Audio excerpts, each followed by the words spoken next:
ഹേ beautiful souls. കഴിഞ്ഞ ദിവസം ഐലൻഡിൽ community cleaning day ആയിരുന്നു കേട്ടോ. രാവിലെ 8 മണിക്ക് തുടങ്ങിയിട്ട് ഉച്ചയ്ക്ക് 12 മണി വരെ ആയിരുന്നു ഈ ഒരു ക്ലീനിങ് പരിപാടി. ഐലൻഡിലെ എല്ലാവരും തന്നെ പങ്കെടുക്കുന്ന ഒരു ക്ലീനിങ് ഡേ ആയിരുന്നു. ഓരോരോ ഗ്രൂപ്പുകളായി തിരിഞ്ഞ് ഓരോരോ ഭാഗങ്ങളിലായിരുന്നു ക്ലീനിങ്. ഞങ്ങൾ ടീച്ചേഴ്സ് ആയതുകൊണ്ട് തന്നെ സ്കൂളിൻ്റെ പുറകിലുള്ള തെങ്ങുംതോപ്പും ആ ബീച്ചും ഒക്കെ ആയിരുന്നു ക്ലീൻ ചെയ്യാനായിട്ടുണ്ടായിരുന്നത്. കൂടുതലും പ്ലാസ്റ്റിക് കുപ്പികളും അതുപോലെ കവറുകളൊക്കെ ആയിരുന്നു കേട്ടോ പെറുക്കി കൂട്ടാൻ വേണ്ടിയിട്ടുണ്ടായിരുന്നത്. വെറും 10 മിനിറ്റ് കൊണ്ട് ഈ ചാക്ക് നിറയെ പ്ലാസ്റ്റിക്കാണ് ഞങ്ങൾ പെറുക്കി കൂട്ടിയത്. നമ്മൾ മാൽദീവ്സിൻ്റെ ഭംഗിയുള്ള മുഖം മാത്രമാണ് കണ്ടിട്ടുള്ളത്. ഇങ്ങനെ പൊല്യൂട്ടഡ് ആയിട്ടുള്ള ഒരു അവസ്ഥ കൂടി ഇവിടെ ഉണ്ട് കേട്ടോ. അപ്പോൾ നമുക്ക് വേണ്ടിയിട്ടുള്ള എല്ലാ കാര്യങ്ങളും കൗൺസിലാണ് ചെയ്തു തന്നത് കേട്ടോ. നമ്മളുടെ റിഫ്രഷ്മെൻറ്റും കാര്യങ്ങളൊക്കെ കൗൺസിൽ തന്നെയായിരുന്നു.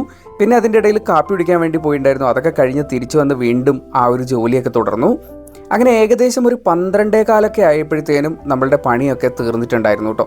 ആ ഒരു വർക്കൊക്കെ കഴിഞ്ഞു. പിന്നെ നമ്മൾ നേരെ പോയത് ഭക്ഷണം കഴിക്കാനാണ്. അതും കൗൺസിൽ തന്നെയായിരുന്നു ഏർപ്പെടുത്തിയിട്ടുണ്ടായിരുന്നു. അപ്പോൾ ഇന്നത്തെ വീഡിയോ ഇത്രയേ ഉള്ളൂ. Bye bye.